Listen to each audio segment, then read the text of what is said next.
അസ്സലാമു അലൈക്കും വറഹ്മത്തുള്ളാഹി. എല്ലാവർക്കും പുതിയൊരു വീഡിയോയിലേക്ക് സ്വാഗതം. വിസാൽ മീഡിയ എന്ന് പറയുന്ന ഫക്രുദ്ദീൻ പന്താവൂർ, അദ്ദേഹം ഒരു അധ്യാപകൻ കൂടെയാണ്. ഏകദേശം 1 മില്യണോടടുക്കുന്ന സബ്സ്ക്രൈബേഴ്സ് ഉള്ള ഇദ്ദേഹത്തിന്റെ ചാനലിൽ പുതിയതായിട്ട് വന്നിട്ടുള്ള ഒരു വീഡിയോ, ഇദ്ദേഹം പൊതുവെ ചെയ്യാറുള്ളത് ഇസ്ലാമിക് റിലേറ്റഡ് ആയിട്ടുള്ള വീഡിയോസ് ആണ്. എനിക്ക് തോന്നുന്നത് അദ്ദേഹത്തിന്റെ 95% ശ്രോതാക്കളും ഇസ്ലാമിക അന്തരീക്ഷത്തിൽ വളരെ സ്നേഹത്തോടു കൂടി ജീവിച്ചു പോകുന്ന പാവപ്പെട്ട ഒത്തിരി ആളുകളാണ്. എന്നാൽ ഇവരെ ഒന്നടങ്കം വഞ്ചിതരാക്കുന്ന തരത്തിൽ അദ്ദേഹം ചെയ്ത ഒരു വീഡിയോ ഒരുപാട് വിമർശനങ്ങൾക്ക് വിധേയമായിട്ടും ഇതുവരെ ഡിലീറ്റ് ചെയ്യാൻ അദ്ദേഹം അതിന് സന്നദ്ധനായിട്ടില്ല എന്നുള്ളതാണ്. ഞാനിപ്പോൾ വീഡിയോ ചെയ്യുന്ന ഇന്ന് വരെ അദ്ദേഹം ആ വീഡിയോ ഡിലീറ്റ് ചെയ്തിട്ടില്ല എന്നുള്ളതാണ്. വളരെ സങ്കടത്തോടു കൂടി ഞാൻ പറയട്ടെ, അത് നമുക്ക് ആ വിവാദങ്ങളിലേക്ക് വരുന്ന അതിന്റെ പശ്ചാത്തലം എത്ര ഗൗരവമുള്ളതാണ് എന്ന് നമുക്കൊന്ന് നോക്കാം. നമ്മളൊക്കെ ബലിപെരുന്നാൾ ആഘോഷിച്ചവരാണ്. വളരെ സുന്ദരമായി കൊണ്ട് ഒരുപാട് ത്യാഗസ്മരണകൾ ഉണർത്തുന്ന വലിയൊരു മുഹൂർത്തമാണ് ബലിപെരുന്നാൾ എന്ന് പറയുന്നത്. ആ ബലിപെരുന്നാളിലെ ഏറ്റവും വലിയൊരു ആരാധന കൂടെയാണ്. നിങ്ങൾ പ്രത്യേകം അടിവരടെ ഇടേണ്ടത് ഇബാദത്ത് എന്ന് പറയുന്ന, ആരാധന എന്ന് പറയുന്ന ഒരു സൽക്കർമ്മമാണ് ഉളുഹിയ്യത്ത് കർമ്മം എന്ന് പറയുന്നത്, ബലിയെറുക്കുന്ന ഒരു കർമ്മം. ആ കർമ്മം വരുന്നത് മഹാനായ ഇബ്രാഹിം നബി അലൈഹിസ്സലാത്തു വസ്സലാമിന്റെയും മകൻ ഇസ്മായിൽ നബി അലൈഹിസ്സലാത്തു വസ്സലാമിന്റെയും ത്യാഗസ്മരണകൾ വിളിച്ചുണർത്തുന്ന ഒരു വലിയൊരു ഇബാദത്താണ്, വലിയൊരു കർമ്മമാണ് ഈ ഒരു ഉളുഹിയ്യത്ത് എന്ന് പറയുന്നത്. നിങ്ങൾക്കറിയോ, ഉലുൽ അസ്ം എന്ന് പറയുന്ന പ്രവാചകന്മാർ 5 പേരാണ്. ലക്ഷക്കണക്കിന് പ്രവാചകന്മാരെ അള്ളാഹു ഈ ഭൂമി ലോകത്തിലേക്ക് അയച്ചിട്ടുണ്ട്. ഈ ലോകത്തിലേക്ക് അയക്കപ്പെട്ട പ്രവാചകന്മാരും മനുഷ്യകുലത്തെയും ഒന്നടങ്കമെടുത്താൽ അതിൽ 5 പേരാണ് ത്യാഗങ്ങൾ കൊണ്ട് വേദനകൾ നിറഞ്ഞ ജീവിതം നയിച്ചത് എന്നുള്ളവരാണ്. അതിൽപ്പെട്ട ഒരു പ്രവാചകനാണ് മഹാനായ മൂസാ നബി അലൈഹി സ്വലാത്തു വസ്സലാം.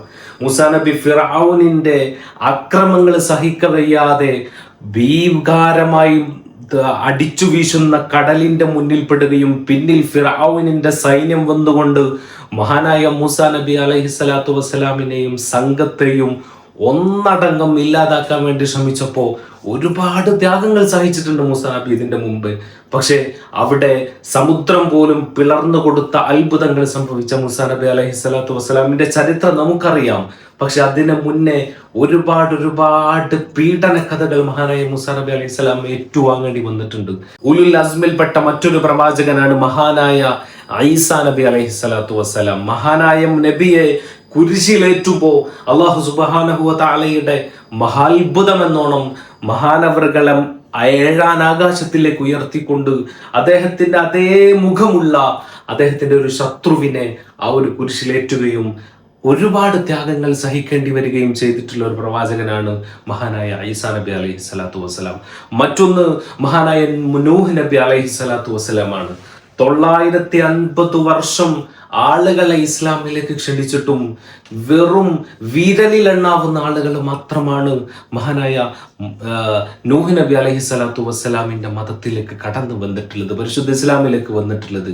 950 വർഷം അദ്ദേഹം പ്രബോധനം ചെയ്തിട്ട് 1 വർഷം ഒരാളെന്ന് പോലും അദ്ദേഹത്തിന് ആളെ കിട്ടിയില്ല എന്നുള്ളതാണ്. എന്തു സങ്കടമാണ്, എന്തു വേദനയാണ് സഹിച്ചിട്ടുള്ളത് മഹാനായ നൂഹ് നബി അലൈഹി സ്വലാത്തു വസ്സലാം.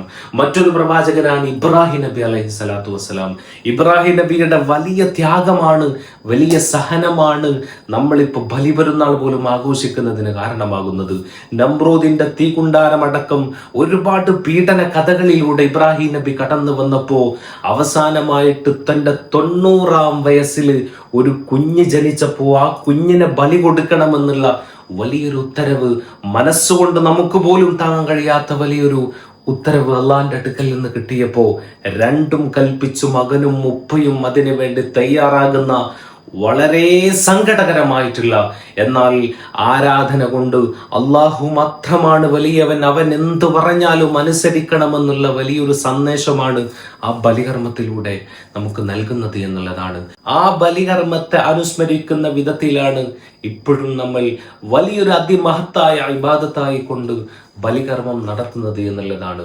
എന്നാൽ പരിശുദ്ധ ഇസ്ലാമിലെ പണ്ഡിതന്മാർ വളരെ വ്യക്തമായി കൊണ്ട് അവിടെ വിശദമായിട്ടുള്ള ഗഹനമായിട്ടുള്ള ചർച്ചകളിലൂടെ വിശുദ്ധ ഖുർആനും ഹദീസുകളും ഒക്കെ ക്രോഡീകരിച്ചുകൊണ്ട് അതിൽ നിന്നെല്ലാം ഉരുത്തിരിഞ്ഞു വരുന്ന വളരെ പവിത്രമാക്കപ്പെട്ട അവരുടെ നിർദ്ദേശം എന്ന് പറയുന്നത് ഈ ഉളുഹിയത്ത് അറുക്കപ്പെട്ട മാംസം നമ്മുടെ സഹോദര സമുദായങ്ങൾക്ക്, സഹോദര മതങ്ങൾക്ക് നൽകരുത് എന്നുള്ളതാണ്.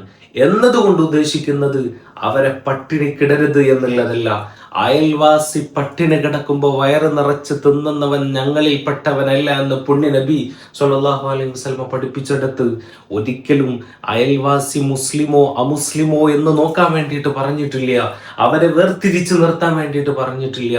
പക്ഷെ ഇതൊരു ഇബാദത്തായതുകൊണ്ട് തന്നെ ഈ അറുക്കപ്പെട്ട മാംസം ഒരിക്കലും അമുസ്ലിങ്ങൾക്ക്, മുസ്ലിം അല്ലാത്ത സഹോദരങ്ങൾക്ക് നൽകരുത് എന്നുള്ളതാണ്. തീർച്ചയായിട്ടും നമ്മുടെ കുടുംബത്തിലോ അതല്ലെങ്കിൽ നമ്മുടെ അയൽവാസിയായിട്ടോ നമ്മുടെ ഉറ്റ സുഹൃത്തായിട്ടോ ഒരു അമുസ്ലിം സുഹൃത്തുണ്ടെങ്കിൽ അദ്ദേഹം നിരന്തരം നമ്മുടെ വീടുമായിട്ടും നമ്മുടെ കുടുംബവുമായിട്ട് ഏറെ ബന്ധം പുലർത്തുന്ന ഒരാളാണെങ്കിൽ തീർച്ചയായിട്ടും അവരെ പരിഗണിച്ചുകൊണ്ട് നമ്മൾ ചെയ്യേണ്ടത് പുറത്തു നിന്ന് മാർക്കറ്റിൽ നിന്ന് 1 കിലോ ഇറച്ചി വാങ്ങുക, എന്നിട്ടത് വേവിച്ചിട്ട് അത് പ്രത്യേകമായി അവർക്ക് നൽകുക എന്നുള്ളതാണ്. അല്ലാതെ ഞങ്ങൾക്കിത് ഹറാമാണ് എന്നതൊക്കെ പറഞ്ഞുകൊണ്ട് ഹറാമെന്ന വേർഡിനെ പോലും ഇസ്ലാം അനുവദിക്കാത്ത തരത്തിൽ മറ്റുള്ളവന്റെ മനസ്സ് വേദനിച്ചുകൊണ്ട് ഒരിക്കലും നമ്മൾ മത നിയമങ്ങളെ വലിയ സംഭവ ബഹുലമാക്കി അവതരിപ്പിക്കുന്നതും ഇസ്ലാം ഒരിക്കലും അതിനെ സപ്പോർട്ട് ചെയ്യുന്നില്ല എന്നുള്ളതാണ്. അപ്പൊ ചുരുക്കി പറഞ്ഞാൽ ഈ ഫക്രുദ്ദീൻ പന്താവൂർ എന്ന് പറയുന്ന സ്നേഹമുള്ള ഞാനടക്കം അദ്ദേഹത്തിന്റെ നിരവധി വീഡിയോകൾ കാണുന്ന ഒരാൾ കൂടെയാണ്. അദ്ദേഹം പോലും പറയുന്ന ഒരു കാര്യം എന്ന് പറയുന്നത് ഇതൊക്കെ ആളുകളെ കുടുസാക്കുന്ന തരത്തിലുള്ള നിയമങ്ങളാണ് ഈ വിഷയങ്ങളിലൊക്കെ ഉള്ളത്. അദ്ദേഹം പറയുന്ന ഒരു കഥ കൂടെയുണ്ട്. എനിക്ക് തോന്നിയിട്ടുള്ളത് അത് അദ്ദേഹം ആ ഒരു വിഷയത്തിന്റെ ഒരു പർവ്വതീകരണത്തിന് വേണ്ടി പറഞ്ഞതാണോ എന്ന് തോന്നിപ്പോകുന്ന തരത്തിലുള്ള ഒരു വിശദീകരണം അദ്ദേഹം കൊടുക്കുന്നുണ്ട്. ഒരു നവമുസ്ലിങ്ങളായിട്ടുള്ള ഒരു ഫാമിലിയുടെ പ്രശ്നം, ആ പെണ്ണ് ഇസ്ലാമിലേക്ക് കടന്നു വന്നു, പക്ഷെ അച്ഛനും അമ്മക്കും വർഷങ്ങളായി നടത്തി വരുന്ന ഉളുഹിയത്തിന്റെ മാംസം കൊടുക്കാൻ കഴിയാത്തതിലുള്ള വിഷമം അറിയിച്ചുകൊണ്ടുള്ള ആളുകളെ വളരെ സങ്കടപ്പെടുത്തുന്ന രീതിയിൽ ഉള്ള അദ്ദേഹത്തിന്റെ ഈ ഒരു പ്രസംഗം കേട്ടപ്പോൾ വളരെയധികം സങ്കടം തോന്നി. നിങ്ങളൊന്ന് ആലോചിച്ചു നോക്ക്, ഈ ഒരു പ്രശ്നം വരുന്നത് ഉളുഹിയത്തിന്റെ മാംസത്തിൽ മാത്രമാണോ? നമ്മുടെ വീട്ടിൽ നമ്മളൊരു പുതു ഇസ്ലാമിയാണെന്ന് കരുതുക. പുതുവായിട്ട് ഇസ്ലാമിലേക്ക് കടന്നു വന്ന ഒരാൾക്ക് അച്ഛനും അമ്മയും സ്നേഹത്തോടു കൂടി സ്വീകരിക്കുന്നവരുണ്ടാകും. അവരെ നമുക്ക് നമുക്ക് നിസ്കരിക്കാമെന്ന് പറയുമ്പോൾ, അല്ലെങ്കിൽ നമുക്ക് പള്ളിയിലേക്ക് പോകാമെന്ന് പറയുമ്പോൾ, നമുക്ക് ഹജ്ജിന് പോകാമെന്ന് അവരോട് പറയുമ്പോൾ അതിലൊക്കെ എന്തർത്ഥമാണുള്ളത്? അവരെ കൂടെ വേദനിപ്പിക്കുക എന്നല്ലാതെ നമ്മൾ കൃത്യമായിട്ട് ചെയ്യേണ്ടത്, പ്രത്യേകിച്ച് നമ്മുടെ ഇന്ത്യ എന്ന് പറയുന്നത് മതങ്ങളെ എങ്ങനെ കാണണമെന്ന് കൃത്യമായിട്ട് നമുക്ക് പഠിപ്പിക്കുന്ന ഒരു രാജ്യം കൂടെയാണ്. മറ്റുള്ള രാജ്യങ്ങളിലേക്ക് നമുക്ക് പോകുമ്പോൾ ഒരു പക്ഷെ അവിടെ ഹിന്ദുമതം മാത്രമായിരിക്കാം, അല്ലെങ്കിൽ ക്രിസ്തുമതം മാത്രമായിരിക്കും, അല്ലെങ്കിൽ ഇസ്ലാം മതം മാത്രമായിരിക്കാം. പക്ഷെ ഇന്ത്യയിൽ നമ്മൾ അധിവസിക്കുമ്പോൾ ഒരുപാട് ഇസ്ലാമിന്റെ പുതിയ പാഠങ്ങൾ കൂടെ നമ്മൾ പഠിച്ചെടുക്കുകയാണ്. മറ്റുള്ളവരെ സ്നേഹിക്കണം, അവരെ ബഹുമാനിക്കണം എന്ന് പറയുമ്പോൾ അവരുടെ ആശയങ്ങളെ നമ്മൾ കൈകടത്തരുത് എന്ന് പറയാണ്. അതുപോലെ നമ്മുടെ ആശയങ്ങൾ അവർക്കും നമ്മുടെ ആശയങ്ങളിൽ ഇഴകിച്ചേരുന്നത് അവർക്കും താല്പര്യം ഉണ്ടാവില്ല. ആശയങ്ങളെയും മതങ്ങളെയും ബഹുമാനിച്ചുകൊണ്ടാണ് നമ്മൾ മുന്നോട്ട് കൊണ്ടുപോകേണ്ടത്.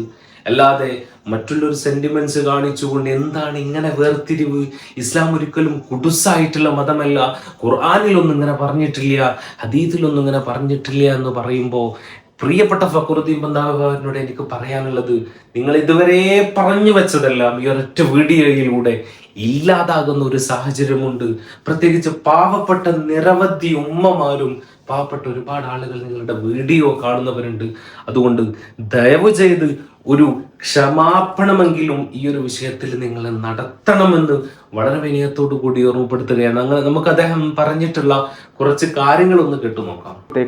അള്ളാഹു അതിന് യാതൊരു പ്രയാസവും ഉണ്ടാകില്ലെന്ന് പറയുമ്പോൾ വളരെ സന്തോഷകരമായിട്ട് ആ അച്ഛനും അമ്മക്കും ആ ഒരു ബലിമാംസം കൊടുത്തു. പല ആളുകളുടെയും ഒരു ധാരണ, ഈ ഒളിഹ്യത്ത് അറക്കുന്ന ഒരു കാരണവശാലും ഇതൊരു അമുസ്ലിങ്ങളായ ആളുകൾക്ക് അല്ലെങ്കിൽ വിശ്വാസികളല്ലാത്ത ആളുകൾ കൊടുക്കരുത്, കൊടുത്തു കഴിഞ്ഞാൽ പിന്നെ അതോടെ തീർന്നു, അവർ വളരെ ഇസ്ലാമിൽ നിന്ന് പുറത്താണ്, അല്ലെങ്കിൽ ആ രീതിയിലാണ് നമ്മൾ മനസ്സിലാക്കേണ്ട ഒരു സംഗതി. ഇപ്പം നമ്മുടെ വീഡിയോ കാണുന്ന ഒരാളുകൾക്കും പെട്ടെന്ന് ഇത് കേൾക്കുമ്പോൾ തോന്നും ഇതെന്താ ഇങ്ങനെ പറയുന്നത് എന്നുള്ളത്. ഇപ്പോൾ ചില മുസ്ലിം കുടുംബങ്ങളിലൊക്കെ വീട്ടിലെ പണിക്കാരായിട്ട് ചില ഹിന്ദു ആളുകളൊക്കെ ഉണ്ടായിരിക്കാം. അപ്പോൾ സ്വാഭാവികമായിട്ടും ആ വീട്ടിലൊരു ബലിമാംസം പാചകം ചെയ്യുമ്പോൾ അയാളെ മാത്രം അതിൽ നിന്ന് മാറ്റി നിർത്തുക എന്നുള്ളത് ഒരുപാട് അതിഥികളെ സൽക്കരിക്കാൻ പ്രേരിപ്പിക്കുന്ന, അല്ലെങ്കിൽ മറ്റുള്ളവർക്ക് സ്നേഹവും സഹാനുഭൂതിയും ഒക്കെ കൊടുക്കുന്ന ഒരു മതത്തിൽ അങ്ങനെ ചെയ്യുമെന്നുള്ളതാണ്. ഉദിഹത്തിനെ കുറിച്ച് നമ്മൾ മനസ്സിലാക്കേണ്ട ചില സംഗതികളുണ്ട്. ഉദിഹത്ത് മാംസം അമുസ്ലിങ്ങൾക്ക് കൊടുക്കണമെന്നോ കൊടുക്കരുത് എന്നൊന്നും ഖുർആനിൽ പറഞ്ഞിട്ടില്ല. അത് പാവങ്ങൾക്ക് വിതരണം ചെയ്യുക എന്നേ പറഞ്ഞിട്ടുള്ളൂ. അതുകൊണ്ട് തന്നെ ആ മുസ്ലിങ്ങൾക്ക് കൊടുക്കുന്ന കാര്യത്തിൽ പണ്ഡിതന്മാർക്കിടയിൽ വ്യത്യസ്ത അഭിപ്രായങ്ങളുണ്ട്. ഒരു വിഭാഗം ആളുകൾ പറയുന്നത് നമ്മളോട് ശത്രുതയില്ലാത്ത, അതായത് ഒലിഹത്ത് ഇറക്കുന്ന സമയത്തൊക്കെ ഒരുപാട് വീഡിയോസ് ഒക്കെ കാണാം, മറ്റേ മൃഗസ്നേഹത്തിൻ്റെ മൂത്തിട്ട് മുസ്ലിങ്ങൾ മുഴുവനും മൃഗങ്ങളെ കൊന്നൊടുക്കുകയാണ്. അത്തരം ആളുകളല്ലാത്ത, നമ്മളോട് ശത്രുതയില്ലാത്ത, നമ്മളോട് സ്നേഹവും സഹാനുഭൂതിയും അവരെയും കൂടി പരിഗണിക്കുന്നത് നന്നായിരിക്കും എന്ന് പറഞ്ഞ പണ്ഡിതന്മാരുണ്ട്. അല്ലെങ്കിൽ അവർക്ക് കൊടുക്കുന്നത് കുഴപ്പമില്ല എന്ന് പറഞ്ഞ ആളുകളുണ്ട്. തീരെ കൊടുക്കരുത് എന്ന് പറഞ്ഞ ആളുകളുണ്ട്. ഇസ്ലാമിക നിയമങ്ങൾ എന്ന് പറഞ്ഞാൽ കർക്കശമായിട്ട് അല്ലെങ്കിൽ ഇത് മാത്രമേ ചെയ്യാവൂ എന്നൊന്നില്ല. വ്യത്യസ്തമായ വീക്ഷണങ്ങളും അഭിപ്രായങ്ങളൊക്കെ ഉള്ളൊരു മതമായതുകൊണ്ട് തന്നെ ആ വ്യത്യസ്തമായ അഭിപ്രായങ്ങൾ ആരെങ്കിലും പറയുകയോ അല്ലെങ്കിൽ ചെയ്യുകയോ ചെയ്താൽ അവരെ നമ്മൾ കാഫിറാക്കുകയോ അവരെ ഇസ്ലാമിൽ നിന്ന് പറഞ്ഞ സർക്കിളിൽ നിന്ന് പുറത്താക്കുകയോ മോശക്കാരാണെന്ന് മുദ്ര കുത്തുകയോ ചെയ്യണ്ട. പിന്നെ ഞാൻ ജോലി ചെയ്തിരുന്ന നാട്ടിലെ ഒരു വേലായുധേട്ടനുണ്ട്. ഈ വേലായുധേട്ടൻ എല്ലാ വർഷത്തിലും ഒലിഹത്തറക്കാറുണ്ട്. ഈ ഒലിഹത്തറക്കുന്ന വേലായുധേട്ടൻ്റെ വീട് പള്ളിക്കടുത്താണ്. പള്ളിക്കടുത്തുള്ള വേലായുധേട്ടൻ്റെ അച്ഛൻ്റെ കാലം എനിക്ക് തുടങ്ങിയതാണ് ഈ ഒലിഹത്തറക്കൽ. അങ്ങനെ പുറത്തിരുന്ന ഒരു കാലത്ത് പുതിയൊരു മൊയ്ലിയർ അവിടെ ജോലിക്ക് വന്നു. ആ ജോലിക്ക് വന്നതിന് ശേഷം പഴയ തലമുറയിലെ ഉസ്താദുമാരൊക്കെ ഇദ്ദേഹത്തിൻ്റെ ഒലിഹത്തറക്കുന്നതിന് പ്രോത്സാഹിപ്പിക്കുകയും അതിന് വേണ്ടുന്ന എല്ലാ സൗകര്യങ്ങളും ചെയ്തു കൊടുക്കാറ്. ഒരു ആടിനെയാണ് ഒലിഹത്തറക്കാറ്. അപ്പോൾ അതിനുവേണ്ടി ഇദ്ദേഹം നേരത്തെ തന്നെ ഒരു ആടിനെ വാങ്ങി വെക്കലും അതൊക്കെ വളരെ സൗഹാർദ്ദത്തോടു കൂടി കടന്നു പോയിരുന്നതാണ്. പുതിയ തലമുറയിലെ പുതിയൊരു ഉസ്താദ് വന്നു കഴിഞ്ഞപ്പോൾ ഇദ്ദേഹം പരസ്യമായി പ്രസംഗിച്ചു, ഒലിഹത്തറക്കുന്ന മാംസം മുസ്ലിങ്ങൾക്ക് കൊടുക്കരുതെന്ന്. പള്ളിയുടെ തൊട്ടടുത്തുള്ള വീട്ടുകാരനായ വേലായുധേട്ടൻ്റെ കുടുംബത്തിന് അതൊരു വലിയ വിഷമമായി. ഇതെന്നോട് പേഴ്സണലി നേരിട്ട് പറഞ്ഞൊരു കാര്യമാണ്. എന്തുകൊണ്ടാണ് ആദ്യകാലത്തൊന്നും ഇത് പറയാതിരുന്നത്? ഞങ്ങൾ തരുന്ന ഇറച്ചി തിന്നുമ്പോൾ പ്രശ്നമില്ലെന്നും, പക്ഷേ നിങ്ങളുടെ ബലിമാംസങ്ങൾ ഞങ്ങൾക്ക് തരുമ്പോൾ അതെവിടെയാണ് ഹറാമായിട്ട് മാറുന്നത് എന്നുള്ളത് ഇത്ര വ്യക്തമായിട്ടാണ് അദ്ദേഹം പറയുന്നത്. ഇനി ഇദ്ദേഹത്തിന്റെ വീഡിയോക്ക് താഴെ ഒരു പക്ഷെ തെറ്റെല്ലാവർക്കും സംഭവിക്കാം, മനുഷ്യ സഹജമാണ് തെറ്റ് സംഭവിക്കുക എന്നുള്ളത്. പക്ഷെ ഒട്ടനവധി കമന്റുകൾ ഇദ്ദേഹത്തെ ഉണർത്തിക്കൊണ്ട് പാവങ്ങളായ സാധാരണക്കാർ അദ്ദേഹത്തെ ഓർമ്മപ്പെടുത്തിക്കൊണ്ട് നിരവധി കമന്റുകൾ ഇടുന്നുണ്ട്. ആ കമന്റുകൾ കൂടെ ചിലത് ഞാൻ വായിക്കാൻ വേണ്ടി ഇവിടെ ഓർമ്മപ്പെടുത്തുകയാണ്. നിങ്ങൾക്ക് ഒന്ന് മനസ്സിലാക്കാൻ വേണ്ടി ഒന്നുകൂടെ വായിക്കുകയാണ്.